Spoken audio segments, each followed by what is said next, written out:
ਉੱਚਾ ਚਰਿੱਤਰ।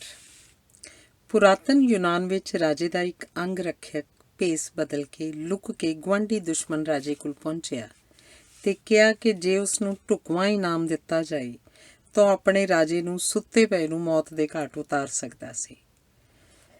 ਜਦੋਂ ਗੁਆਂਢੀ ਰਾਜੇ ਨੇ ਗੱਲ ਸੁਣੀ ਤਾਂ ਇਸ ਅੰਗ ਰੱਖਿਅਕ ਰਾਹੀਂ ਆਪਣੇ ਦੁਸ਼ਮਣ ਰਾਜੇ ਦਾ ਮਰਨਾ ਪ੍ਰਵਾਨ ਕਰਨ ਦੀ ਥਾਂ ਉਸ ਨੂੰ ਉਹਦੇ ਰਾਜੇ ਦੇ ਹਵਾਲੇ ਕਰਕੇ ਉੱਚੇ ਚਰਿੱਤਰ ਦਾ ਸਬੂਤ ਦਿੱਤਾ ਸੀ। ਧੰਨਵਾਦ। ਨੈਤਿਕਤਾ। ਯੂਨਾਨ ਵਿੱਚ ਸਮੱਸਿਆਵਾਂ ਨੈਤਿਕ ਆਧਾਰਾਂ 'ਤੇ ਸੁਲਝਾਈਆਂ ਜਾਂਦੀਆਂ ਸਨ। ਜਿਵੇਂ ਜੇ ਭੋਜਨ ਦੀ ਅਤਿਅੰਤ ਥੁੜ ਹੋਵੇ ਤਾਂ ਕੀ ਮਾਲਕ ਵੱਲੋਂ ਨੌਕਰਾਂ ਨੂੰ ਭੋਜਨ ਦੇਣ ਤੋਂ ਇਨਕਾਰ ਕੀਤਾ ਜਾ ਸਕਦਾ ਹੈ? ਇਨਕਾਰ ਨਹੀਂ ਕੀਤਾ ਜਾ ਸਕਦਾ। ਘੱਟ ਤੋਂ ਘੱਟ ਮਾਤਰਾ ਵਿੱਚ ਭੋਜਨ ਦਾ ਦਿੱਤੇ ਜਾਣਾ ਜਾਰੀ ਰੱਖਣਾ ਚਾਹੀਦਾ ਹੈ। ਜੇ ਪੁੱਤਰ ਦੇ ਵੇਖਦਿਆਂ ਪਿਤਾ ਮੰਦਰ ਵਿੱਚੋਂ ਚੋਰੀ ਕਰੇ ਤਾਂ ਕੀ ਪੁੱਤਰ ਪਿਤਾ ਨੂੰ ਪਕੜਵਾ ਦੇਵੇ? ਨਹੀਂ। ਜੇ ਪਿਤਾ ਫੜਿਆ ਵੀ ਜਾਵੇ ਤਾਂ ਵੀ ਪੁੱਤਰ ਵੱਲੋਂ ਪਿਤਾ ਦਾ ਪੱਖ ਪੂਰਿਆ ਜਾਣਾ ਚਾਹੀਦਾ ਹੈ। ਇਸ ਨਾਲ ਧਰਮ ਦੀ ਅਵੱਗਿਆ ਨਹੀਂ ਸਗੋਂ ਪਾਲਣਾ ਹੋ ਰਹੀ ਹੋਏਗੀ ਕਿ ਪੁੱਤਰ ਹਰ ਹਾਲਤ ਵਿੱਚ ਪਿਤਾ ਪ੍ਰਤੀ ਵਫਾਦਾਰ ਰਹਿਣਾ ਚਾਹੀਦਾ ਹੈ। ਜੇ ਪਿਤਾ ਦੇਸ਼ ਨੂੰ ਧੋਖਾ ਦੇ ਰਿਹਾ ਹੋਵੇ ਤਾਂ ਕੀ ਪੁੱਤਰ ਨੂੰ ਚੁੱਪ ਰਹਿਣਾ ਚਾਹੀਦਾ? ਚੁੱਪ ਨਹੀਂ ਰਹਿਣਾ ਚਾਹੀਦਾ। ਪੁੱਤਰ ਵੱਲੋਂ ਪਿਤਾ ਨੂੰ ਧੋਖਾ ਨਾ ਦੇਣ ਦੀ ਬੇਨਤੀ ਕਰਨੀ ਚਾਹੀਦੀ ਹੈ। ਬੇਨਤੀ ਪ੍ਰਵਾਨ ਨਾ ਹੋਣ ਦੀ ਸੂਰਤ ਵਿੱਚ ਧਮਕੀ ਦੇਣੀ ਚਾਹੀਦੀ ਹੈ। ਜੇ ਕੋਈ ਸਾਧਨ ਕਾਰਗਰ ਨਾ ਹੋਵੇ ਤਾਂ ਪੁੱਤਰ ਨੂੰ ਦੇਸ਼ ਦਾ ਹਿੱਤ ਪਿਤਾ ਦੇ ਹਿੱਤ ਤੋਂ ਉੱਪਰ ਰੱਖਣਾ ਚਾਹੀਦਾ ਹੈ ਤੇ ਪਿਤਾ ਨੂੰ ਪਕੜਵਾ ਦੇਣਾ ਚਾਹੀਦਾ ਹੈ। ਧੰਨਵਾਦ। ਇੱਕ ਨੈਤਿਕ ਪ੍ਰਸ਼ਨ। ਇੱਕ ਡਾਕੂ ਨੇ ਇੱਕ ਵਪਾਰੀ ਫੜ ਲਿਆ, ਫਿਰੌਤੀ ਮੰਗੀ, ਨਹੀਂ ਤਾਂ ਮਾਰਨ ਦੀ ਧਮਕੀ ਦਿੱਤੀ। ਵਪਾਰੀ ਨੇ ਪ੍ਰਬੰਧ ਕਰਨ ਲਈ ਹਫ਼ਤੇ ਦਾ ਸਮਾਂ ਮੰਗਿਆ ਤੇ ਡਾਕੂ ਨੇ ਵਪਾਰੀ ਨੂੰ ਅਦਾਇਗੀ ਕਰਨ ਦੀ ਸਹੁੰ ਖੁਆਈ। ਕੀ ਵਪਾਰੀ ਨੂੰ ਸਹੁੰ ਪੂਰੀ ਕਰਨੀ ਚਾਹੀਦੀ ਹੈ? ਨੈਤਿਕ ਉੱਤਰ ਇਹ ਹੈ ਕਿ ਡਾਕੂ ਸਮੁੱਚੇ ਸਮਾਜ ਦਾ ਮੁਜਰਮ ਹੈ। ਸਹੁੰ ਖਾਣੀ ਤੇ ਕੀਤਾ ਵਾਅਦਾ ਪੂਰਾ ਕਰਨਾ ਸੱਭਿਅਕ ਸਮਾਜ ਦਾ ਲੱਛਣ ਹੈ। ਸੱਭਿਅਕ ਸਮਾਜ ਦਾ ਅਰਥ ਹੈ ਕਿ ਦੋਵੇਂ ਧਿਰਾਂ ਸਦਭਾਵਨਾ ਵਿਖਾਉਣਗੀਆਂ। ਸਹੁੰ ਖਾਣ ਅਨੁਸਾਰ ਫਿਰੌਤੀ ਦੀ ਅਦਾਇਗੀ ਕਰਨੀ ਵਪਾਰੀ 'ਤੇ ਲਾਗੂ ਨਹੀਂ ਹੁੰਦੀ। ਕਰਤੱਵ ਦੀ ਪਾਲਣਾ। ਜੇ ਕਿਸੇ ਨੇ ਕਿਸੇ ਨੂੰ ਨੋਟਾਂ ਰਾਹੀਂ ਨਕਦ ਅਦਾਇਗੀ ਕੀਤੀ ਹੋਵੇ ਤੇ ਨੋਟ ਜਾਅਲੀ ਨਿਕਲ ਆਉਣ ਤਾਂ ਕੀ ਉਹ ਇਹਨਾਂ ਨੋਟਾਂ ਨੂੰ ਅੱਗੇ ਚਲਾ ਦੇਵੇ? ਨਹੀਂ। ਜੇ ਨੋਟਾਂ ਦੇ ਜਾਅਲੀ ਹੋਣ ਦਾ ਪਤਾ ਨਾ ਲੱਗਦਾ ਤਾਂ ਇਹਨਾਂ ਨੂੰ ਅੱਗੇ ਚਲਾਉਣਾ ਦੋਸ਼ ਨਹੀਂ ਸੀ, ਪਰ ਪਤਾ ਹੋਣ ਦੇ ਬਾਵਜੂਦ ਚਲਾਉਣਾ ਗਲਤੀ ਹੋਏਗੀ। ਇੱਕ ਵਿਦਿਆਰਥੀ ਨੇ ਕਾਲਜ ਪ੍ਰਿੰਸੀਪਲ ਨੂੰ ਘਮੰਡ ਨਾਲ ਦੱਸਿਆ ਕਿ ਮੈਂ ਕੱਲ੍ਹ ਪ੍ਰੀਖਿਆ ਵਿੱਚ ਨਕਲ ਮਾਰਾਂਗਾ। ਪ੍ਰਿੰਸੀਪਲ ਨੇ ਕਿਹਾ, ਜੇ ਤੂੰ ਐਲਾਨ ਕੀਤੇ ਬਿਨਾਂ ਸਾਨੂੰ ਪਤਾ ਲੱਗੇ ਬਿਨਾਂ ਨਕਲ ਮਾਰ ਲਈ ਹੁੰਦੀ ਉਹ ਬਰਦਾਸ਼ਤ ਕੀਤੀ ਜਾ ਸਕਦੀ ਸੀ, ਪਰ ਤੂੰ ਐਲਾਨ ਕਰਕੇ ਨਕਲ ਮਾਰੇਂਗਾ ਤਾਂ ਮੇਰਾ ਵੀ ਐਲਾਨ ਸੁਣ ਲੈ ਕਿ ਮੈਂ ਤੈਨੂੰ ਕਿਸੇ ਹਾਲਤ ਵਿੱਚ ਨਕਲ ਨਹੀਂ ਮਾਰਨ ਦੇਵਾਂਗਾ। ਅਗਲੇ ਦਿਨ ਵਿਦਿਆਰਥੀ ਪ੍ਰੀਖਿਆ ਦੇਣ ਹੀ ਨਾ ਆਇਆ। ਪ੍ਰਿੰਸੀਪਲ ਨੇ ਦ੍ਰਿੜਤਾ ਨਾਲ ਆਪਣੇ ਕਰਤੱਵ ਦੀ ਪਾਲਣਾ ਕੀਤੀ ਸੀ। ਧੰਨਵਾਦ। ਯੂਨਾਨੀ ਨਿਯਮ। ਯੂਨਾਨ ਵਿੱਚ ਕਾਨੂੰਨ ਸੀ ਕਿ ਜਾਇਦਾਦ ਦਾ ਸੌਦਾ ਹੋਣ 'ਤੇ ਖਰੀਦਦਾਰ ਵੱਲੋਂ ਮਾਲਕ ਨੂੰ ਬਿਆਨਾ ਦਿੱਤਾ ਜਾਂਦਾ ਸੀ ਤੇ ਨਿਸ਼ਚਿਤ ਮਿਤੀ 'ਤੇ ਨਿਸ਼ਚਿਤ ਅਤੇ ਤੈਅ ਕੀਤੀ ਕੀਮਤ 'ਤੇ ਜਾਇਦਾਦ ਦੀ ਰਜਿਸਟਰੀ ਕਰਵਾਉਣੀ ਹੁੰਦੀ ਸੀ। ਜੇ ਮਾਲਕ ਰਜਿਸਟਰੀ ਨਹੀਂ ਕਰਵਾਉਂਦਾ ਸੀ ਤਾਂ ਉਹਨੂੰ ਬਿਆਨੇ ਦੀ ਰਕਮ ਦੁੱਗਣੀ ਕਰਕੇ ਮੋੜਨੀ ਪੈਂਦੀ ਸੀ ਤੇ ਜੇ ਖਰੀਦਦਾਰ ਵਾਲਾ ਬਾਕੀ ਰਕਮ ਅਦਾ ਕਰਕੇ ਰਜਿਸਟਰੀ ਨਹੀਂ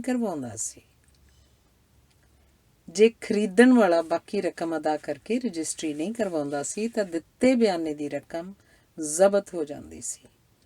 ਜਾਇਦਾਦ ਖਰੀਦਣ ਵੇਚਣ ਸੰਬੰਧੀ ਯੂਨਾਨੀਆਂ ਦਾ ਸਿਆਣਪ ਭਰਿਆ ਇਹ ਨਿਯਮ ਅੱਜ ਵੀ ਸਾਰੀ ਦੁਨੀਆ ਵਿੱਚ ਲਾਗੂ ਹੁੰਦਾ ਹੈ। ਧੰਨਵਾਦ। ਮਨਸ਼ਾ। ਜਾਇਦਾਦ ਵੇਚਣ ਖਰੀਦਣ ਸਮੇਂ ਰਜਿਸਟਰੀ ਕਰਵਾਉਣ ਲਈ ਅਸ਼ਟਾਮ ਦਾ ਖਰਚਾ ਖਰੀਦਦਾਰ ਕਰਦਾ ਹੈ, ਪਰ ਅਸ਼ਟਾਮ ਨੂੰ ਜਾਇਦਾਦ ਵੇਚਣ ਵਾਲੇ ਵੱਲੋਂ ਆਪਣੇ ਦਸਤਖਤਾਂ ਅਧੀਨ ਖਰੀਦਿਆ ਜਾਂਦਾ ਹੈ, ਜਿਸ ਨਾਲ ਮਾਲਕ ਦੀ ਜਾਇਦਾਦ ਵੇਚਣ ਦੀ ਮਨਸ਼ਾ ਸਪਸ਼ਟ ਹੋ ਜਾਂਦੀ ਹੈ। ਧੰਨਵਾਦ। ਜਿੱਤੋ ਜਾਂ ਮਰੋ। ਯੂਨਾਨ ਦੀ ਇੱਕ ਲੜਾਈ ਵਿੱਚ 8,000 ਯੂਨਾਨੀਆਂ ਨੂੰ ਦੁਸ਼ਮਣ ਦੀ ਫੌਜ ਨੇ ਬੰਦੀ ਬਣਾ ਲਿਆ ਸੀ। ਉਹਨਾਂ ਨੂੰ ਫਿਰੌਤੀ ਦੇ ਕੇ ਛੁਡਵਾਇਆ ਜਾ ਸਕਦਾ ਸੀ, ਪਰ ਯੂਨਾਨ ਦੀ ਸੈਨੇਟ ਨੇ ਫਿਰੌਤੀ ਦੇਣ ਤੋਂ ਇਸ ਆਧਾਰ 'ਤੇ ਇਨਕਾਰ ਕੀਤਾ ਕਿ ਫੌਜ ਨੂੰ ਇਹ ਸਪਸ਼ਟ ਅਤੇ ਦ੍ਰਿੜ ਸੁਨੇਹਾ ਦਿੱਤਾ ਜਾ ਸਕੇ ਕਿ ਜਾਂ ਜਿੱਤੋ ਜਾਂ ਮਰੋ, ਫੜੇ ਜਾਣ 'ਤੇ ਛੁਡਾਏ ਨਹੀਂ ਜਾਓਗੇ। ਧੰਨਵਾਦ। ਬਜ਼ੁਰਗੀ ਦਾ ਸਤਿਕਾਰ। ਬਜ਼ੁਰਗੀ ਦਾ ਸਤਿਕਾਰ ਕਿਸ ਨੂੰ ਕਹਿੰਦੇ ਹਨ? ਤੁਸੀਂ ਦੇਰ ਨਾਲ ਪਹੁੰਚੇ ਹੋ, ਪਰ ਤੁਹਾਨੂੰ ਮੂਹਰਲੀ ਕਤਾਰ 'ਚ ਬਿਠਾਇਆ ਗਿਆ ਹੈ ਤੇ ਅਗਲੀ ਕਤਾਰ 'ਚ ਬੈਠਿਆ ਹਰੇਕ ਮਹਿਮਾਨ ਚਾਹੇ ਕਿ ਤੁਸੀਂ ਉਸ ਵਾਲੀ ਸੀਟ 'ਤੇ ਬੈਠਣ ਦੀ ਮਿਹਰਬਾਨੀ ਕਰੋ। ਧੰਨਵਾਦ। ਫੈਸਲਾ। ਅਮਰੀਕਾ ਦੇ ਰਾਸ਼ਟਰਪਤੀ ਰੀਗਨ ਨੂੰ ਆਪਣੇ ਰੱਖਿਆ ਸਕੱਤਰ ਤੇ ਜਰਨੈਲਾਂ ਦਾ ਫੈਸਲਾ ਠੀਕ ਨਹੀਂ ਸੀ ਲੱਗ ਰਿਹਾ, ਪਰ ਉਹਨੂੰ ਜਰਨੈਲਾਂ ਦੀ ਯੋਗਤਾ 'ਤੇ ਪੂਰਾ ਭਰੋਸਾ ਸੀ। ਉਹਨੇ ਆਪਣੀ ਰਾਏ ਪ੍ਰਗਟਾਈ, ਫੈਸਲੇ ਸੰਬੰਧੀ ਸ਼ੰਕੇ ਦੱਸੇ, ਪਰ ਜਰਨੈਲਾਂ ਦਾ ਫੈਸਲਾ ਮੰਨ ਲਿਆ, ਜਿਹੜਾ ਕੁਝ ਹਫ਼ਤਿਆਂ ਵਿੱਚ ਹੀ ਗਲਤ ਸਾਬਤ ਹੋ ਗਿਆ। ਜਨਤਾ ਵਿੱਚ ਰੋਸ ਸੀ। ਮਗਰੋਂ ਇੱਕ ਪ੍ਰੈਸ ਕਾਨਫਰੰਸ ਹੋਈ ਜਿੱਥੇ ਇੱਕ ਪੱਤਰ ਪ੍ਰੇਰਕ ਨੇ ਰਾਸ਼ਟਰਪਤੀ ਰੀਗਨ ਨੂੰ ਪੁੱਛਿਆ ਕਿ ਕੀ ਉਹ ਗਲਤ ਫੈਸਲਾ ਤੁਹਾਡਾ ਸੀ ਜਾਂ ਗਲਤ ਫੈਸਲੇ ਲਈ ਕੋਈ ਹੋਰ ਜ਼ਿੰਮੇਵਾਰ ਸੀ। ਰੀਗਨ ਨੇ ਸਪਸ਼ਟ ਸ਼ਬਦਾਂ 'ਚ ਕਿਹਾ ਕਿ ਉਹ ਗਲਤ ਫੈਸਲਾ ਨਿਰੋਲ ਮੇਰਾ ਫੈਸਲਾ ਸੀ, ਪਰ ਇਹ ਵੀ ਕਹਿਣਾ ਚਾਹਾਂਗਾ ਕਿ ਮੈਂ ਇੱਕ ਗਲਤੀ ਇੱਕ ਵਾਰ ਹੀ ਕਰਦਾ।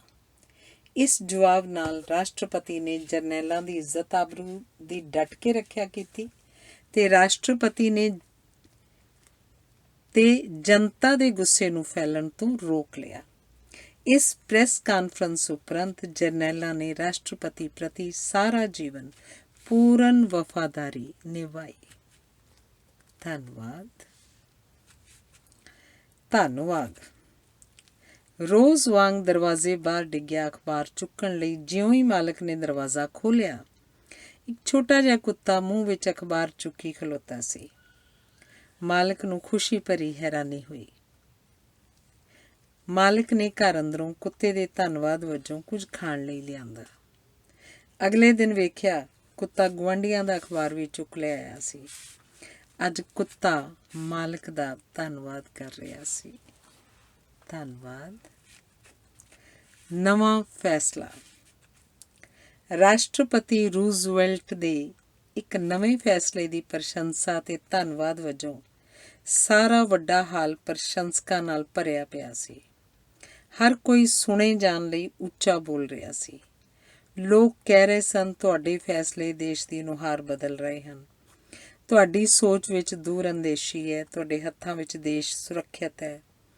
ਪਰਖਣ ਲਈ ਕਿ ਕੋਈ ਸੁਣ ਵੀ ਰਿਹਾ ਸੀ ਕਿ ਸਾਰੇ ਬੋਲੀ ਜਾ ਰਹੇ ਸਨ, ਰੂਜ਼ਵੈਲਟ ਨੇ ਥਥਲਾਉਂਦੀ ਆਵਾਜ਼ 'ਚ ਕਿਹਾ, ਅੱਜ ਸਵੇਰੇ ਮੈਂ ਆਪਣੀ ਸੱਸ ਦਾ ਕਤਲ ਕਰ ਦਿੱਤਾ ਹੈ। ਵਾਤਾਵਰਨ ਜੋਸ਼ ਅਤੇ ਉਤਸ਼ਾਹ ਵਾਲਾ ਸੀ। ਇੱਕ ਮਿੱਤਰ ਦੇਸ਼ ਦੇ ਇੱਕ ਰਾਜਦੂਤ ਨੇ ਰੂਜ਼ਵੈਲਟ ਦੀ ਇਹ ਗੱਲ ਸੁਣੀ ਤੇ ਉਹਨੇ ਕਿਹਾ, ਬਹੁਤ ਅੱਛਾ, ਇਹ ਤੁਹਾਡਾ ਇੱਕ ਹੋਰ ਚੰਗਾ ਕੰਮ ਸੀ। ਸੱਸ ਜ਼ਰੂਰ ਕਤਲ ਕਰਨ ਯੋਗ ਹੀ ਹੋਏਗੀ। ਤੁਸੀਂ ਬਿਲਕੁਲ ਠੀਕ ਕੀਤਾ। ਧੰਨਵਾਦ। ਮਾਹਿਰ। ਕੰਪਿਊਟਰਾਂ ਦੀ ਸਭ ਤੋਂ ਵੱਡੀ ਕੰਪਨੀ IBM ਦਾ ਬਾਨੀ ਆਪਣੀ ਕੰਪਨੀ ਵਿੱਚ ਹੱਥ ਵਿੱਚ ਚੈੱਕਬੁੱਕ ਫੜ ਕੇ ਘੁੰਮਿਆ ਕਰਦਾ ਸੀ ਤੇ ਜਿਸ ਨੂੰ ਚੰਗਾ ਕੰਮ ਕਰਦਿਆਂ ਵੇਖਦਾ ਸੀ ਉਸ ਨੂੰ ਉਸੇ ਵੇਲੇ $10-20 ਦਾ ਚੈੱਕ ਕੱਟ ਕੇ ਦੇ ਦਿੰਦਾ ਸੀ। ਉਸ ਸਮੇਂ $10-20 ਆਪਣੇ ਆਪ ਵਿੱਚ ਬੜੀ ਵੱਡੀ ਰਕਮ ਹੁੰਦੀ ਸੀ, ਪਰ ਇਸ ਨਾਲੋਂ ਵੀ ਵੱਡੀ ਗੱਲ ਇਹ ਸੀ ਕਿ ਚੈੱਕ ਕੰਪਨੀ ਦੇ ਮਾਲਕ ਵੱਲੋਂ ਆਪਣੇ ਹੱਥਾਂ ਨਾਲ ਲਿਖਿਆ ਹੁੰਦਾ ਸੀ। ਕੰਪਨੀ ਦੇ ਕਰਮਚਾਰੀ ਇਹ ਚੈੱਕ ਬੈਂਕ ਤੋਂ ਤੁੜਵਾਉਂਦੇ ਨਹੀਂ ਸਨ, ਸ਼ੀਸ਼ੇ ਵਿੱਚ ਜੜਾ ਕੇ ਆਪਣੇ ਘਰ ਵਿੱਚ ਆਪਣੀ ਯੋਗਤਾ ਦੇ ਸਬੂਤ ਵਜੋਂ ਲਾਉਂਦੇ ਸਨ। ਮਾਲਕ ਦੀ ਅਜਿਹੀ ਆਦਤ ਨਾਲ ਕੰਪਨੀ ਦੇ ਹਰੇਕ ਕਰਮਚਾਰੀ ਦੀ ਯੋਗਤਾ ਸੁਧਰੀ ਤੇ ਹਰੇਕ ਕਰਮਚਾਰੀ ਮਾਹਿਰ ਹੋ ਨਿਬੜਿਆ। ਧੰਨਵਾਦ। ਪ੍ਰਭਾਵ ਬਦਲਣ ਵਿੱਚ ਵਕਤ ਲੱਗਦਾ ਹੈ। ਕਈ ਸ਼ਰਾਬ ਪੀਣੀ ਬੰਦ ਕਰ ਦਿੰਦੇ ਹਨ, ਪਰ ਮਗਰੋਂ ਕਿੰਨਾ ਹੀ ਚਿਰ ਉਹਨਾਂ ਦਾ ਪ੍ਰਭਾਵ ਸ਼ਰਾਬੀਆਂ ਵਾਲਾ ਹੀ ਬਣਿਆ ਰਹਿੰਦਾ ਹੈ। ਇੱਕ ਵਿਅਕਤੀ ਹਰ ਕਿਸੇ ਦੀ ਨਿੰਦਾ ਕਰਦਾ ਸੀ, ਉਹਨੇ ਪੜ੍ਹਿਆ, ਪ੍ਰਸ਼ੰਸਾ ਕਰਨੀ ਸਿੱਖੋ। ਆਪਣੀ ਪਤਨੀ ਤੋਂ ਆਰੰਭ ਕਰੋ। ਸ਼ਾਮ ਨੂੰ ਘਰ ਮੁੜਦਿਆਂ ਉਹਨੇ ਚਾਕਲੇਟਾਂ ਦਾ ਡੱਬਾ ਤੇ ਗੁਲਾਬ ਦਾ ਫੁੱਲ ਖਰੀਦਿਆ। ਘਰ ਦਾ ਦਰਵਾਜ਼ਾ ਖੜਕਾਇਆ। ਪਤਨੀ ਨੇ ਖੋਲ੍ਹਿਆ। ਹੱਸਦੇ ਹੋਏ ਪਤੀ ਨੂੰ ਵੇਖ ਕੇ ਪਤਨੀ ਰੋਣ ਲੱਗ ਪਈ। ਪਤੀ ਨੇ ਪੁੱਛਿਆ, ਕੀ ਗੱਲ ਹੈ, ਰੋ ਕਿਉਂ ਰਹੀ ਹੈ? ਪਤਨੀ ਨੇ ਕਿਹਾ, ਕੀ ਦੱਸਾਂ, ਬੜੀ ਪਰੇਸ਼ਾਨ ਹਾਂ। ਗੈਸ ਮੁੱਕੀ ਹੋਈ ਹੈ, ਖਾਣਾ ਨਹੀਂ ਬਣਿਆ, ਸ਼ੀਨਾ ਦੇ ਮੂੰਹ 'ਤੇ ਭਰਿੰਡਾਂ ਲੜ ਗਈਆਂ ਹਨ, ਕੁੱਤੇ ਨੇ ਸੋਫਾ ਪਾੜ ਦਿੱਤਾ, ਹੁਣ ਤੂੰ ਸ਼ਰਾਬ ਪੀ ਕੇ ਪਖੰਡ ਕਰਨ ਲੱਗ ਪਿਆ। ਪਤਨੀ ਦੇ ਮਨ 'ਚ ਜਿਹੜਾ ਤੁਹਾਡਾ ਪ੍ਰਭਾਵ ਹੈ ਉਹ ਰਾਤੋਂ ਰਾਤ ਨਹੀਂ ਬਦਲੇਗਾ। ਪਹਿਲਾਂ ਘਰੋਂ ਬਾਹਰ ਹੋਰਾਂ ਦੀ ਪ੍ਰਸ਼ੰਸਾ ਕਰਨ ਰਾਹੀਂ ਸਿਖਲਾਈ ਲਓ। ਪ੍ਰਸ਼ੰਸਾ ਸੱਚੀ ਲੱਗਣੀ ਚਾਹੀਦੀ ਹੈ। ਪਖੰਡ ਬਿਲਕੁਲ ਪ੍ਰਤੀਤ ਨਹੀਂ ਹੋਣਾ ਚਾਹੀਦਾ। ਧੰਨਵਾਦ। ਝਗੜਿਆਂ ਨੂੰ ਟੈਲੀਫੋਨ 'ਤੇ ਨਹੀਂ ਵਿਚਾਰਨਾ ਚਾਹੀਦਾ। ਇਸ ਨਾਲ ਗਲਤਫਹਿਮੀਆਂ ਵੱਧਦੀਆਂ ਹਨ ਅਤੇ ਦੋਵੇਂ ਧਿਰਾਂ ਮਹਿਸੂਸ ਕਰਦੀਆਂ ਹਨ ਕਿ ਗੱਲਬਾਤ ਆਸ ਅਨੁਸਾਰ ਨਹੀਂ ਹੋਈ। ਆਮੋ ਸਾਹਮਣੇ ਹੋ ਕੇ ਗੱਲ ਕਰਨ ਨਾਲ ਅੱਖਾਂ, ਚਿਹਰੇ ਤੇ ਹਰਕਤਾਂ ਦਾ ਸੁਖਾਵਾਂ ਪ੍ਰਭਾਵ ਪੈਂਦਾ ਹੈ ਅਤੇ ਮਾਮਲਾ ਸੁਲਝਾਉਣ ਵਿੱਚ ਮਦਦ ਮਿਲਦੀ ਹੈ। ਥਕਾਵਟ ਵਿੱਚ ਵੀ ਵੱਡੇ ਮਸਲੇ ਨਹੀਂ ਵਿਚਾਰਨੇ ਚਾਹੀਦੇ। ਸਥਿਤੀ ਹੋਰ ਵਿਗੜਦੀ ਹੈ। ਲੜਾਈ ਅਕਸਰ ਸ਼ਾਮ ਨੂੰ ਹੁੰਦੀ ਹੈ। ਇੱਕ ਕਾਰਨ ਥਕਾਵਟ ਹੁੰਦਾ ਹੈ।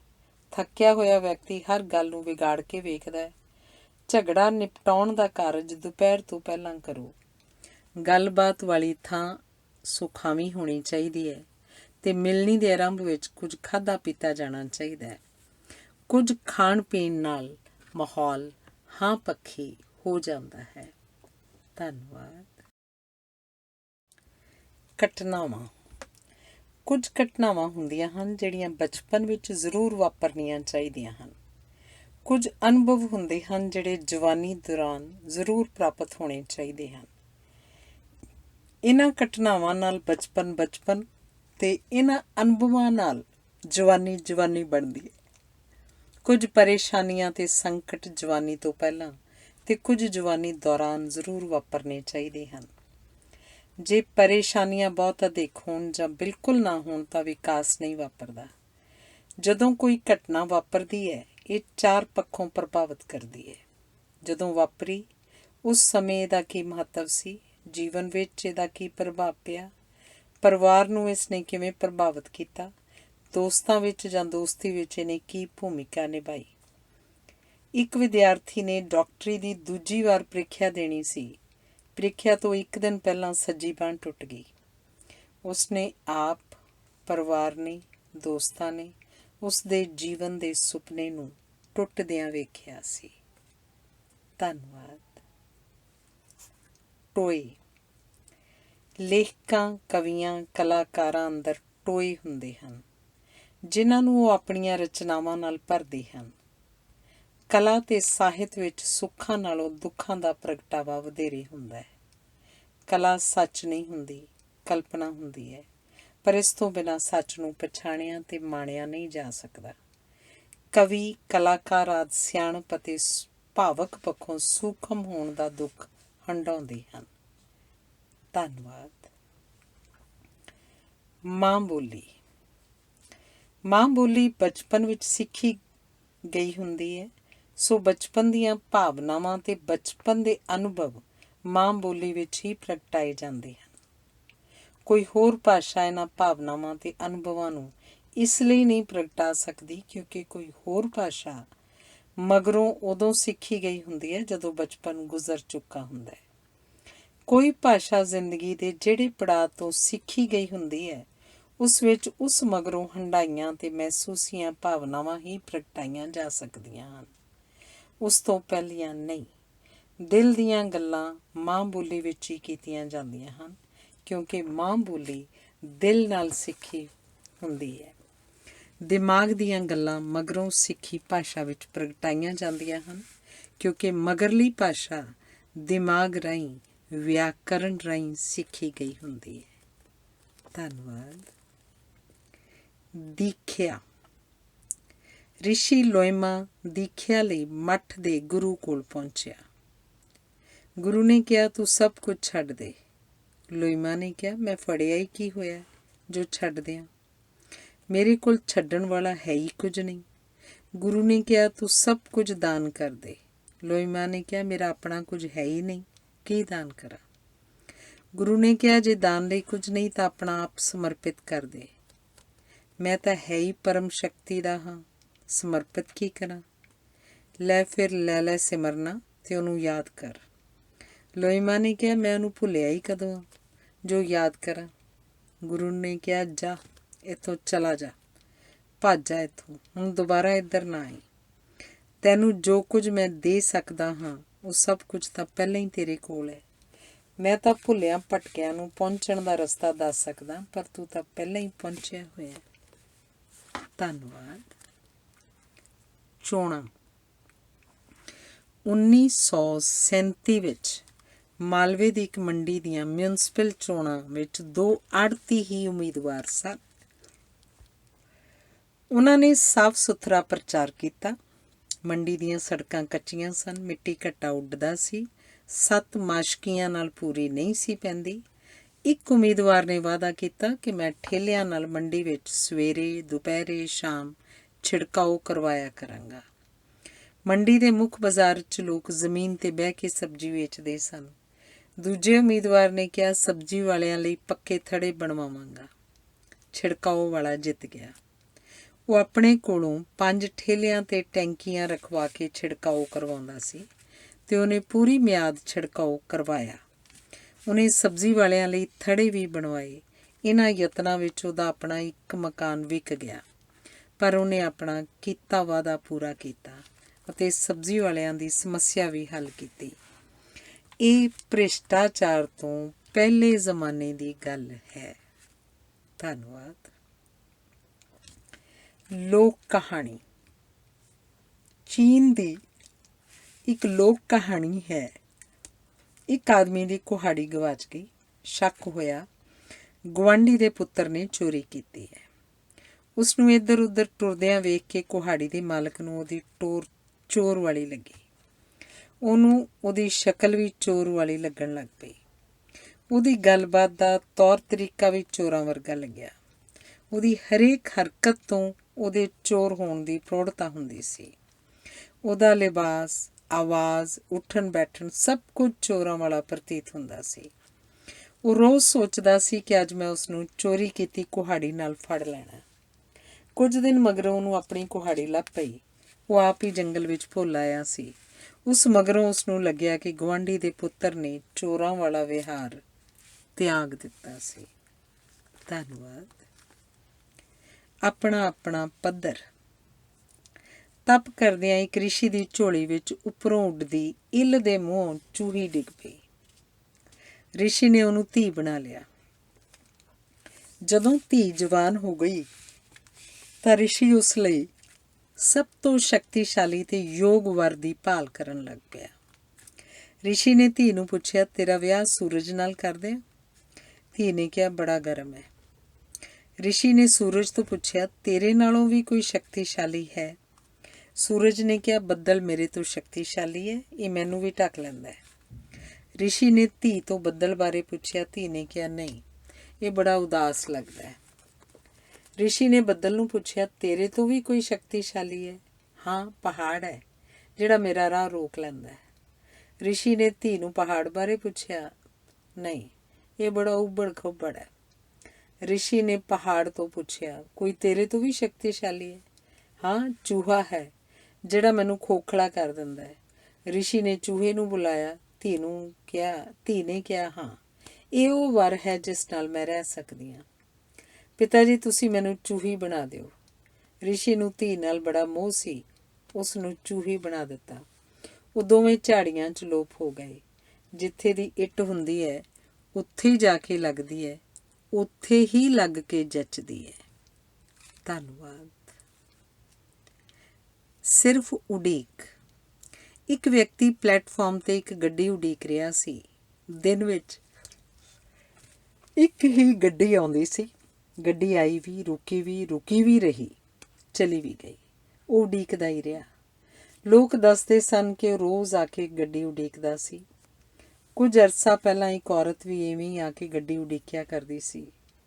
ਅਨੇਕਾਂ ਨਾਲ ਜ਼ਿੰਦਗੀ ਵਿੱਚ ਇਵੇਂ ਵਾਪਰਦਾ ਹੈ, ਉਹਨਾਂ ਦੀ ਜ਼ਿੰਦਗੀ 'ਚ ਉਡੀਕ ਤੋਂ ਸਿਵਾਏ ਕੁਝ ਨਹੀਂ ਵਾਪਰਦਾ। ਧੰਨਵਾਦ। ਵੱਡਾ ਦਿਲ। ਬੱਚੇ ਐਤਵਾਰ ਨੂੰ ਪਾਰਕ ਵਿੱਚ ਸਾਈਕਲ ਚਲਾਉਣ ਆਉਂਦੇ ਸਨ। ਇੱਕ ਬੱਚੇ ਦੇ ਸਾਈਕਲ 'ਚ ਹਵਾ ਘੱਟ ਸੀ। 3 ਗਲੀਆਂ ਸਨ। ਹਰ ਗਲੀ ਵਿੱਚ ਸਾਈਕਲਾਂ ਦੀ ਮੁਰੰਮਤ ਦੀ ਇੱਕ ਦੁਕਾਨ ਸੀ। ਪਹਿਲੀ ਤੇ ਦੂਜੀ ਗਲੀ ਦੀਆਂ ਦੁਕਾਨਾਂ ਬੰਦ ਸਨ। ਤੀਜੀ ਗਲੀ ਵਾਲੀ ਦੁਕਾਨ ਵੀ ਬੰਦ ਸੀ, ਪਰ ਬਾਹਰ ਸ਼ਟਰ ਨਾਲ ਹਵਾ ਭਰਨ ਵਾਲਾ ਪੰਪ ਬੰਨਿਆ ਹੋਇਆ ਸੀ। ਕਿੰਨਾ ਵੱਡਾ ਦਿਲ ਸੀ ਮਾਲਕ ਦਾ, ਜਿਹੜਾ ਦੁਕਾਨ ਬੰਦ ਕਰਕੇ ਪੰਪ ਬਾਹਰ ਰੱਖ ਗਿਆ ਸੀ। ਗੱਲ ਤਾਂ ਨਿੱਕੀ ਜਿਹੀ ਸੀ, ਪਰ ਕੀ ਇਹ ਨਿੱਕੀ ਜਿਹੀ ਗੱਲ ਹੀ ਸੀ? ਇਸ ਨਿੱਕੀ ਜਿਹੀ ਗੱਲ ਵਿੱਚ ਕਿੰਨੇ ਵੱਡੇ ਅਰਥ ਸਨ।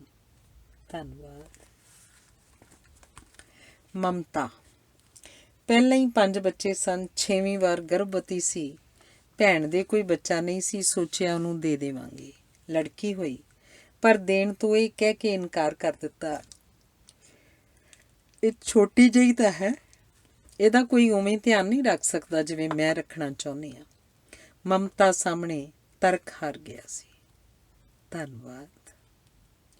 ਸੈਰ।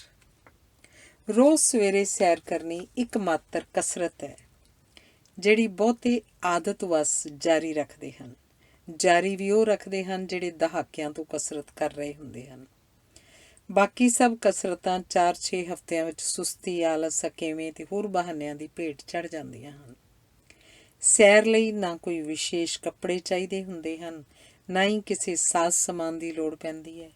ਇਹ ਸਰਲ ਲੋਕਾਂ ਦਾ ਤੰਦਰੁਸਤ ਰਹਿਣ ਦਾ ਸੌਖਾ ਢੰਗ ਹੈ।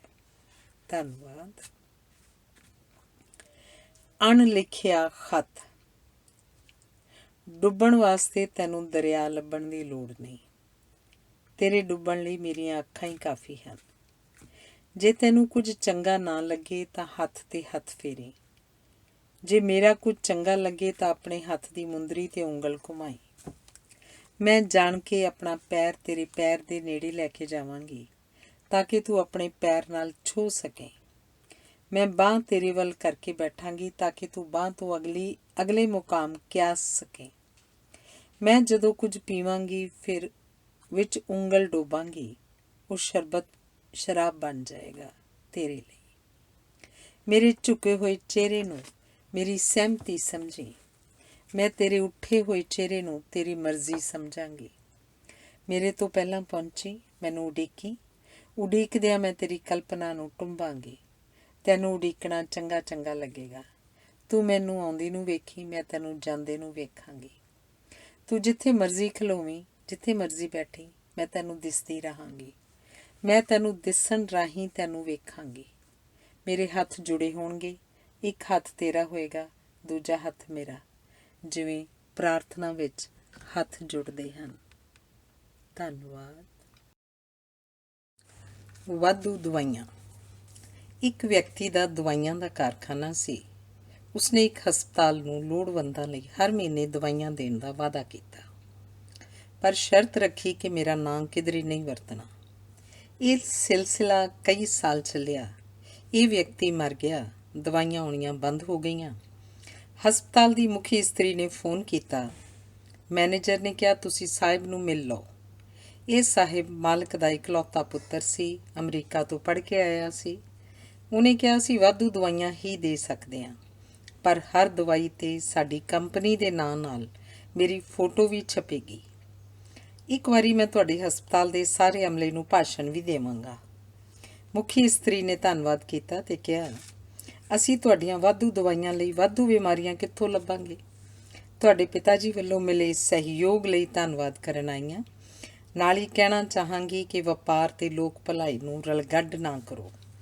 ਤੁਹਾਡੇ ਪਿਤਾ ਜੀ ਇਸ ਗੱਲ ਨੂੰ ਸਮਝਦੇ ਸਨ। ਤੁਸੀਂ ਵੀ ਇੱਕ ਦਿਨ ਸਮਝ ਜਾਓਗੇ। ਧੰਨਵਾਦ। ਜੂਆ ਮਾਨਸਿਕ ਰੋਗ। ਹੁਣ ਅੰਤਰਰਾਸ਼ਟਰੀ ਪੱਧਰ 'ਤੇ ਜੂਏ ਨੂੰ ਇੱਕ ਮਾਨਸਿਕ ਰੋਗ ਕਿਹਾ ਜਾਂਦਾ ਹੈ। ਇਸ ਨਾਲ ਰਿਸ਼ਤੇ ਵਿਗੜਦੇ ਹਨ, ਆਰਥਿਕਤਾ ਪ੍ਰਭਾਵਿਤ ਹੁੰਦੀ ਹੈ। ਜੂਆ ਬੰਦ ਕਰਨ ਦੇ ਯਤਨ ਕਦੇ ਸਫਲ ਨਹੀਂ ਹੋਏ, ਪਰ ਜੂਏ ਦੀ ਹੱਦ ਟੱਪਣ ਵਾਲਿਆਂ ਦੀ ਹਾਲਤ ਬੜੀ ਤਰਸਯੋਗ ਹੁੰਦੀ ਹੈ।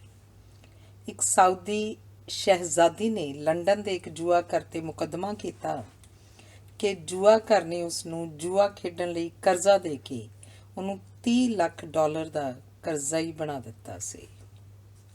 ਧੰਨਵਾਦ। ਸ਼ੋਰੂਮ। ਬਹੁਤ ਮਹਿੰਗੀਆਂ ਚੀਜ਼ਾਂ ਵੇਚਣ ਵਾਲੀਆਂ ਕੰਪਨੀਆਂ ਛੋਟੇ ਗਾਹਕਾਂ ਵੱਲ ਯੋਗ ਧਿਆਨ ਨਾ ਦੇਣ ਕਾਰਨ ਆਪਣੇ ਸ਼ੋਰੂਮ ਦੀ ਦਿੱਖ ਅਤੇ ਵਾਤਾਵਰਨ ਅਜਿਹਾ ਬਣਾਉਂਦੀਆਂ ਹਨ ਕਿ ਉੱਥੇ ਆਮ ਸਧਾਰਨ ਵਿਅਕਤੀ ਆਉਣ ਦਾ ਹੌਸਲਾ ਹੀ ਨਹੀਂ ਕਰਦਾ। ਉਦਾਹਰਣ ਵਜੋਂ ਮਰਸੀਡੀਜ਼ ਕਾਰਾਂ ਵੇਚਣ ਵਾਲੀਆਂ ਏਜੰਸੀਆਂ ਉਹਨਾਂ ਗਾਹਕਾਂ ਦਾ ਹੀ ਸਵਾਗਤ ਕਰਦੀਆਂ ਹਨ ਜਿਨ੍ਹਾਂ ਵਿੱਚ ਇਹ ਕਾਰਾਂ ਖਰੀਦਣ ਦੀ ਸਮਰੱਥਾ ਹੁੰਦੀ ਹੈ। ਅਜਿਹਾ ਮਾਲਕਾਂ ਅਤੇ ਸਧਾਰਨ ਗਾਹਕਾਂ ਦੋਹਾਂ ਲਈ ਲਾਭਕਾਰੀ ਹੁੰਦਾ ਹੈ। ਕੰਪਨੀ ਦਾ ਸਮਾਂ ਬਚਦਾ ਹੈ ਅਤੇ ਸਧਾਰਨ ਗਾਹਕਾਂ ਦੀ ਨਿਰਾਸ਼ਤਾ ਬਚਦੀ ਹੈ। ਧੰਨਵਾਦ।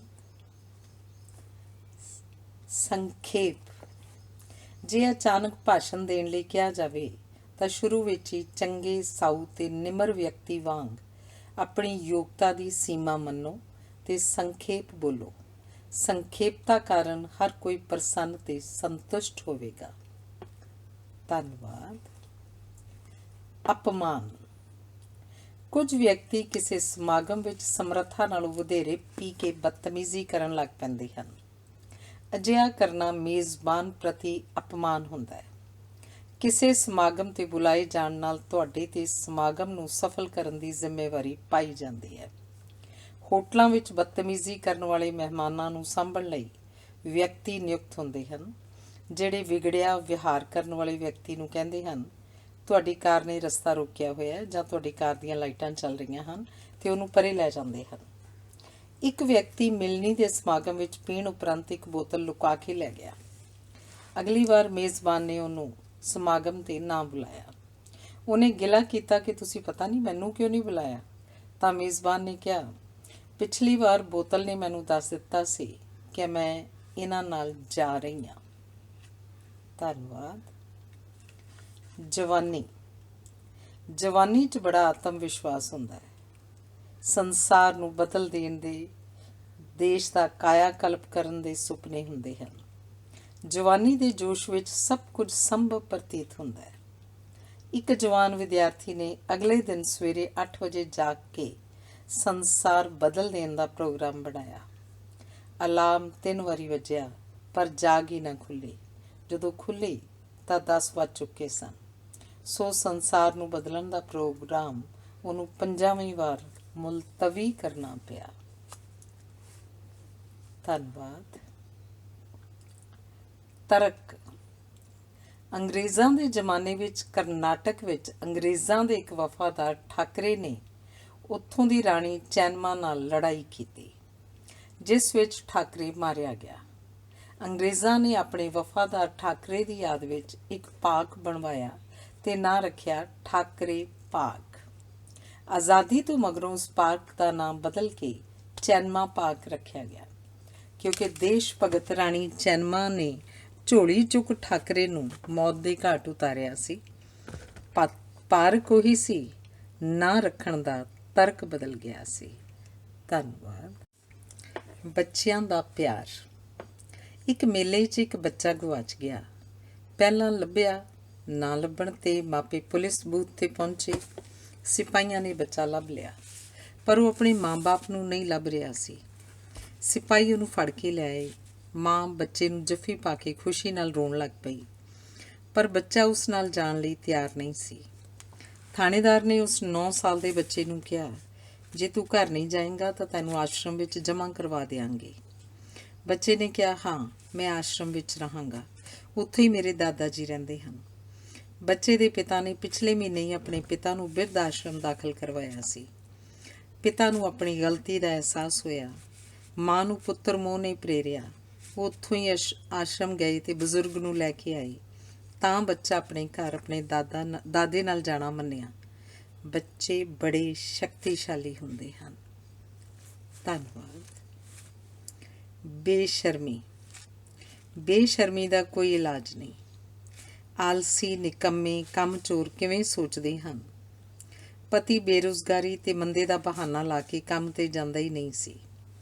ਨਿੱਕੇ ਨਿੱਕੇ ਕੰਮ ਕਰਨ ਵਾਲੀ ਪਤਨੀ ਕਹਿ ਰਹੀ ਸੀ, ਮੈਨੂੰ ਤਾਂ ਸ਼ਰਮ ਆਉਂਦੀ ਹੈ। ਮਕਾਨ ਦਾ ਕਿਰਾਇਆ ਪਿਤਾ ਜੀ ਦਿੰਦੇ ਹਨ। ਮੰਮੀ ਗਰੋਸਰੀ ਖਰੀਦ ਦਿੰਦੀ ਹੈ, ਮੇਰੀ ਭੈਣ ਆਪਣੇ ਕੱਪੜੇ ਦੇ ਦਿੰਦੀ ਹੈ। ਇਹਨਾਂ ਸਾਹਮਣੇ ਜਾਣ 'ਤੇ ਸ਼ਰਮ ਆਉਂਦੀ ਹੈ। ਪਤੀ ਨੇ ਕਿਹਾ, ਸ਼ਰਮਾਉਣ ਵਾਲੀ ਕਿਹੜੀ ਗੱਲ ਹੈ? ਤੇਰਾ ਕੀ ਖਿਆਲ ਹੈ, ਅਸੀਂ ਉਹਨਾਂ ਦੇ ਕੁਝ ਨਹੀਂ ਲੱਗਦੇ? ਔਖੇ ਵੇਲਿਆਂ ਵਿੱਚ ਰਿਸ਼ਤੇਦਾਰ ਮਦਦ ਕਰਦੇ ਹੀ ਹਨ। ਵੇਖ, ਤੇਰੇ 2 ਭਰਾ ਕੋਈ ਮਦਦ ਨਹੀਂ ਕਰਦੇ। ਕੀ ਉਹਨਾਂ ਨੂੰ ਸ਼ਰਮ ਨਹੀਂ ਆਉਂਦੀ? ਧੰਨਵਾਦ। ਫਰਾਂਸ ਵਿੱਚ ਗੱਡੀਆਂ ਬੱਸਾਂ ਵਿੱਚ ਜੇ ਕੋਈ ਬੈਠਾ ਪੁਰਸ਼ ਖਲੋਤੀ ਇਸਤਰੀ ਨੂੰ ਆਪਣੀ ਸੀਟ ਦੀ ਪੇਸ਼ਕਸ਼ ਕਰੇ ਤਾਂ ਇਸ ਵਿਹਾਰ ਨੂੰ ਇਸਤਰੀ ਦਾ ਅਪਮਾਨ ਮੰਨਿਆ ਜਾਂਦਾ ਹੈ, ਕਿਉਂਕਿ ਪੁਰਸ਼ ਵੱਲੋਂ ਇਸਤਰੀ ਨੂੰ ਸੀਟ ਦੀ ਪੇਸ਼ਕਸ਼ ਇਹ ਸੁਨੇਹਾ ਦਿੰਦੀ ਹੈ ਕਿ ਤੂੰ ਮੇਰੇ ਤੋਂ ਕਮਜ਼ੋਰ ਹੈ। ਧੰਨਵਾਦ। ਇਸਤਰੀ ਦਾ ਦਿਲ। ਅਮਰੀਕਾ ਵਿੱਚ ਇੱਕ ਸਟੇਸ਼ਨ ਤੋਂ ਉਹ ਆਖਰੀ ਗੱਡੀ ਸੀ, ਐਕਸਪ੍ਰੈਸ ਗੱਡੀ ਸੀ। ਇੱਕ ਵਿਅਕਤੀ ਨੇ ਜ਼ਰੂਰੀ ਜਾਣਾ ਸੀ, ਪਰ ਰਸਤੇ ਵਿੱਚ ਉੱਥੇ ਉਤਰਨਾ ਸੀ ਜਿੱਥੇ ਗੱਡੀ ਰੁਕਦੀ ਨਹੀਂ ਸੀ। ਅਗਲੀ ਸਵੇਰ ਨੂੰ ਉਹਦੀ ਫਲਾਈਟ ਸੀ। ਕੰਡਕਟਰ ਇੱਕ ਇਸਤਰੀ ਸੀ। ਉਹਨੇ ਸਵਾਰੀ ਨੂੰ ਕਿਹਾ, ਤੁਸੀਂ ਬਹਿ ਜਾਓ, ਮੈਂ ਵੇਖਦੀ ਹਾਂ ਕੀ ਕੀਤਾ ਜਾ ਸਕਦਾ ਹੈ। ਅਸੀਂ ਐਕਸਪ੍ਰੈਸ ਰੋਕ ਨਹੀਂ ਸਕਦੇ, ਪਰ ਇਹਨੂੰ ਬਹੁਤ ਹੀ ਹੌਲੀ ਕਰ ਦਿਆਂਗੇ। ਤੁਸੀਂ ਫੁਰਤੀ ਨਾਲ ਉਤਰ ਜਾਣਾ। ਅਸੀਂ ਨੇਮ ਨਹੀਂ ਤੋੜ ਸਕਦੇ, ਅਸੀਂ ਨੇਮ ਨਹੀਂ ਤੋੜਾਂਗੇ। ਧੰਨਵਾਦ। ਬਜ਼ੁਰਗੀ। ਲਿੰਕਨ ਰਾਸ਼ਟਰਪਤੀ ਸੀ। ਉਹ ਲੋਕਾਂ ਦੀਆਂ ਸਮੱਸਿਆਵਾਂ ਸੁਣਿਆ ਕਰਦਾ ਸੀ। ਇੱਕ ਦਿਨ ਇੱਕ ਬਜ਼ੁਰਗ ਇਸਤਰੀ ਆਈ। ਲਿੰਕਨ ਨੇ ਪੁੱਛਿਆ, ਬੀਬੀ ਕਿਵੇਂ ਆਉਣਾ ਹੋਇਆ? ਮੈਂ ਤੁਹਾਡੇ ਵਾਸਤੇ ਆਪਣੇ ਘਰ ਬਣਾਏ ਹੋਏ ਬਿਸਕਿਟ ਲਿਆਈ ਹਾਂ। ਲਿੰਕਨ ਨੇ ਸੋਚਿਆ ਕਿ ਬਿਸਕਿਟ ਮਗਰੋਂ ਉਹ ਆਪਣੀ ਸਮੱਸਿਆ ਦੱਸੇਗੀ। ਪੁੱਛਿਆ, ਕੁਝ ਹੋਰ ਵੀ ਕਹਿਣਾ ਹੈ? ਨਹੀਂ, ਪਤਾ ਲੱਗਿਆ ਸੀ ਤੁਸੀਂ ਲੋਕਾਂ ਦੇ ਕੰਮ ਕਰਦੇ ਹੋ, ਉਹਨਾਂ ਦੀਆਂ ਸਮੱਸਿਆਵਾਂ ਹੱਲ ਕਰਦੇ ਹੋ, ਥੱਕ ਜਾਂਦੇ ਹੋਵੋਗੇ। ਤੁਹਾਡੀ ਪਸੰਦ ਦੇ ਬਿਸਕਿਟ ਦੇਣ ਆਈ ਹਾਂ। ਲਿੰਕਨ ਅਜੇ ਵੀ ਸੋਚ ਰਿਹਾ ਸੀ ਕੁਝ ਮਦਦ ਮੰਗੇਗੀ, ਪਰ ਉਹ ਲਿੰਕਨ ਦੀ ਆਗਿਆ ਲੈ ਕੇ ਚਲੀ ਗਈ। ਕਿੰਨਾ ਹੀ ਚਿਰ ਲਿੰਕਨ ਤੋਂ ਬੋਲਿਆ ਹੀ ਨਾ ਗਿਆ। ਉਹ ਹੈਰਾਨ ਸੀ। ਧੰਨ ਹੈ ਇਹ ਜਿਹੜੀ ਕੋਈ ਸਮੱਸਿਆ ਦੇਣ ਨਹੀਂ ਆਈ, ਇੰਨੀ ਦੂਰੋਂ ਬਿਸਕਿਟ ਦੇਣ ਆਈ ਹੈ। ਧੰਨਵਾਦ। ਕਰਨਯੋਗ ਲੋਕ। ਜਿਸ ਰਾਤ ਟਾਈਟੈਨਿਕ ਡੁੱਬਿਆ ਸੀ, ਉਸ ਵੇਲੇ ਇਸ ਦੇ ਨੇੜੇ 3 ਜਹਾਜ਼ ਸਨ। 7 ਮੀਲ ਦੂਰ ਜਹਾਜ਼ ਸੈਮਸਨ ਸੀ। ਇਸ ਜਹਾਜ਼ ਦੇ ਅਮਲੇ ਨੇ ਟਾਈਟੈਨਿਕ ਦੇ ਸੰਕਟ ਪ੍ਰਗਟਾਉਂਦੇ ਮਦਦ ਮੰਗਣ ਵਾਲੇ ਚਿੱਟੇ ਚੰਗਿਆੜੇ ਵੇਖੇ ਸਨ, ਪਰ ਉਹ ਅਮਲਾ ਗੈਰ ਕਾਨੂੰਨੀ ਢੰਗ ਨਾਲ ਸੀਲ ਮੱਛੀਆਂ ਫੜ ਰਿਹਾ ਸੀ। ਇਹ ਫੜੇ ਜਾਣਾ ਨਹੀਂ ਚਾਹੁੰਦੇ ਸਨ। ਇਹ ਜਹਾਜ਼ ਮੁੜਿਆ ਤੇ ਉਲਟੇ ਪਾਸੇ ਚੱਲ ਕੇ ਦੂਰ ਨਿਕਲ ਗਿਆ। ਦੂਜਾ ਜਹਾਜ਼ ਕੈਲੀਫੋਰਨੀਆ ਸੀ, ਜਿਹੜਾ 14 ਮੀਲ ਦੂਰ ਸੀ, ਜਿਸ ਦੇ ਆਲੇ ਦੁਆਲੇ ਪਾਣੀ ਜੰਮ ਕੇ ਬਰਫ਼ ਬਣਿਆ ਹੋਇਆ ਸੀ। ਚੱਲਣ ਵਾਲੀ ਹਾਲਤ ਨਹੀਂ ਸੀ। ਹਨੇਰਾ ਹੋਣ ਕਰਕੇ ਅਮਲੇ ਨੇ ਸੌਣ ਦਾ ਫੈਸਲਾ ਕੀਤਾ ਕਿ ਸਵੇਰੇ ਉੱਠ ਕੇ ਸਥਿਤੀ ਵੇਖਾਂਗੇ। ਤੀਜਾ ਜਹਾਜ਼ ਕਾਰਪੇਥੀਆ ਸੀ, ਜਿਹੜਾ 58 ਮੀਲ ਦੂਰ ਸੀ ਤੇ ਦੂਜੇ ਪਾਸੇ ਜਾ ਰਿਹਾ ਸੀ। ਜਦੋਂ ਇਸ ਜਹਾਜ਼ ਦੇ ਕਪਤਾਨ ਨੇ ਜਹਾਜ਼ੀ ਰੇਡੀਓ ਤੋਂ ਮੁਸਾਫਰਾਂ ਦੀਆਂ ਚੀਕਾਂ ਸੁਣੀਆਂ ਤਾਂ ਉਹਨੇ ਝੁਕ ਕੇ ਪ੍ਰਾਰਥਨਾ ਕੀਤੀ ਕਿ ਪਰਮਾਤਮਾ ਨੂੰ ਰਾਹ ਵਿਖਾਏ। ਇਸ ਜਹਾਜ਼ ਦੇ ਅਮਲੇ ਨੇ ਜਹਾਜ਼ ਮੋੜਿਆ ਤੇ ਪੂਰੀ ਰਫ਼ਤਾਰ ਨਾਲ ਆਪਣਾ ਅਮਲਾ ਬਰਫ਼ਾਂ ਦੀ ਪਰਵਾਹ ਨਾ ਕਰਦਿਆਂ ਟਾਈਟੈਨਿਕ ਵੱਲ ਲੈ ਚੱਲਿਆ। ਇਹ ਉਹ ਜਹਾਜ਼ ਸੀ ਜਿਹਨੇ ਟਾਈਟੈਨਿਕ ਜਹਾਜ਼ ਦੀਆਂ 705 ਡੁੱਬ ਰਹੀਆਂ ਸਵਾਰੀਆਂ ਨੂੰ ਬਚਾਇਆ ਸੀ। ਪਹਿਲਾ ਜਹਾਜ਼ ਗਲਤ ਕੰਮਾਂ ਵਿੱਚ ਗਲਤਾਨ ਲੋਕਾਂ ਦਾ ਚਿੰਨ੍ਹ ਸੀ। ਦੂਜਾ ਉਹਨਾਂ ਲੋਕਾਂ ਦਾ ਸੂਚਕ ਸੀ ਜਿਹੜੇ ਇਹ ਕਹਿ ਕੇ ਅੱਖਾਂ ਮੀਟ ਲੈਂਦੇ ਹਨ ਕਿ ਜਦੋਂ ਹਾਲਾਤ ਸੁਖਾਵੇਂ ਹੋਏ ਉਦੋਂ ਕੁਝ ਕਰਾਂਗੇ। ਤੀਜੇ ਜਹਾਜ਼ ਦਾ ਸੁਨੇਹਾ ਸੀ, ਰੁਕਾਵਟਾਂ ਹਮੇਸ਼ਾ ਹੋਣਗੀਆਂ, ਜ਼ਿੰਮੇਵਾਰੀਆਂ ਤੋਂ ਬਚਣ ਦੇ ਬਹਾਨੇ ਕਦੇ ਮੁੱਕਣਗੇ ਨਹੀਂ। ਜਿਹੜੇ ਕਰਨਯੋਗ ਨੂੰ ਕਰਦੇ ਹਨ ਉਹ ਲੋਕਾਂ ਦੇ ਦਿਲਾਂ ਵਿੱਚ ਵਸਦੇ ਹਨ। ਸਵੈ ਵਿਸ਼ਵਾਸ। ਪੁਰਸ਼ ਪਤਨੀ ਨੂੰ ਕਹਿੰਦਾ ਹੈ, ਜੇ ਤੂੰ ਪੜ੍ਹਨ ਜਾਏਂਗੀ ਤਾਂ ਵਾਪਸ ਨਾ ਆਈ, ਮੈਂ ਨਵੀਂ ਤੀਵੀਂ ਲੈ ਆਵਾਂਗਾ। ਉਹ ਪੜ੍ਹਨ ਜਾਂਦੀ ਹੈ, ਪੜ੍ਹ ਜਾਂਦੀ ਹੈ, ਪੜ੍ਹਨ ਕਰਕੇ ਬਦਲ ਜਾਂਦੀ ਹੈ। ਉਹਨੂੰ ਉੱਠਣਾ, ਬੈਠਣਾ, ਬੋਲਣਾ, ਸੁਣਨਾ ਆ ਜਾਂਦਾ ਹੈ। ਪੁਰਸ਼ ਕਹਿੰਦਾ, ਆ ਜਾ, ਵਾਪਸ ਆ ਜਾ। ਪਰ ਉਹ ਕਹਿੰਦੀ ਹੈ ਨਹੀਂ, ਹੁਣ ਮੈਂ ਠੀਕ ਹਾਂ, ਹੁਣ ਮੇਰੇ ਵਿੱਚ ਤੇਰੇ ਬਿਨਾਂ ਵੀ ਜਿਉਣ ਦੀ ਹਿੰਮਤ ਹੈ। ਸਿੱਖਿਆ ਨਾਲ ਜਿਹੜਾ ਮਾਣ ਸਤਿਕਾਰ ਤੇ ਸਵੈ ਵਿਸ਼ਵਾਸ ਉਪਜਦਾ ਹੈ, ਉਹ ਪੁਰਸ਼ ਨੂੰ ਵੀ ਤੇ ਨਾਰੀ ਨੂੰ ਪੁਰਸ਼ ਨਾਲੋਂ ਵੀ ਵਧੇਰੇ ਬਦਲ ਦਿੰਦਾ ਹੈ। ਧੰਨਵਾਦ।